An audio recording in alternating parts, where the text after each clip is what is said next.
Class 10 का objective question NCERT book का chapter 10 प्रकाश परावर्तन तथा अपवर्तन का objective question NCERT. Motor car के हेडलाइट में किसका प्रयोग होता है?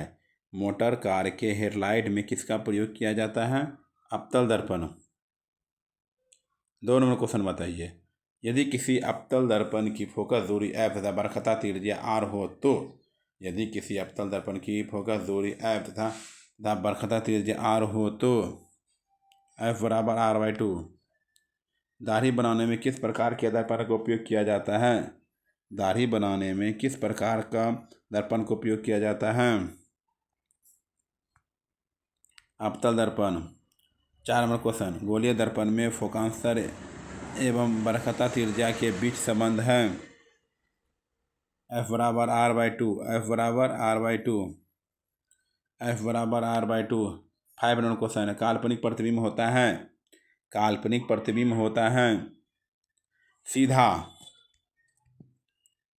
1 मीटर फोकस दूरी वाले उत्तल लेंस की क्षमता होगी 1 मीटर फोकस दूरी वाले उत्तल लेंस की क्षमता होगी 1D।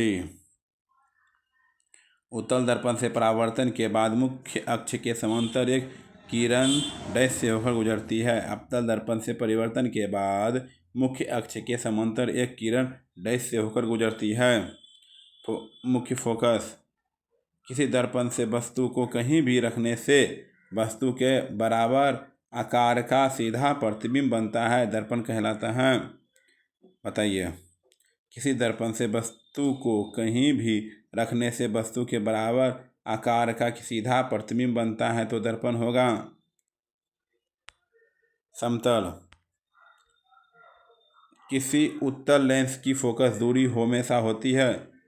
किसी उत्तल लेंस की फोकस दूरी हमेशा होती है प्लस।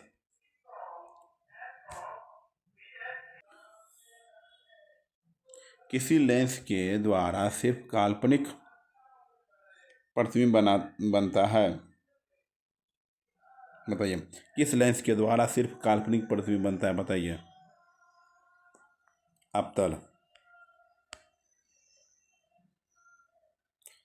11 नंबर क्वेश्चन प्रकाश के अपवर्तन के कितने नियम हैं? प्रकाश के अपवर्तन के 2 नियम हैं। आइए 12 नंबर क्वेश्चन प्रकाश का वर्ण विक्षेपण किस उपकरण से संभव होता है? प्रकाश के वर्ण विक्षेपण किस उपकरण से संभव होता है? प्रिज्म। सरल सूक्ष्मदर्शी में किसका उपयोग होता है? सरल सूक्ष्मदर्शी में किसका उपयोग होता है? उत्तल लेंस। किसी गोलीय दर्पण की वक्रता त्रिज्या 50 सेंटीमीटर है तो उसकी फोकस दूरी होगी। किसी गोलीय दर्पण की वक्रता त्रिज्या 50 सेंटीमीटर है तो उसकी फोकस दूरी होगी 25 सेंटीमीटर। 1 मीटर फोकस दूरी वाले उत्तल लेंस की क्षमता होगी 1D। 1 मीटर फोकस दूरी वाले उत्तल लेंस की क्षमता होगी 1D। किस दर्पण से वस्तु का बड़ा प्रतिबिंब बनता है? बताइए 16 नंबर। किस दर्पण से वस्तु का बड़ा प्रतिबिंब बनता है? अवतल। आइए 17 नंबर क्वेश्चन प्रकाश का वेग न्यूनतम होता है। प्रकाश का वेग न्यूनतम होता है कांच में। निम्न में से कौन सा पदार्थ लेंस बनाने के लिए प्रयुक्त नहीं किया जा सकता है? निम्न में से कौन सा पदार्थ लेंस बनाने के लिए प्रयुक्त नहीं किया जा सकता है? मिट्टी सॉरी।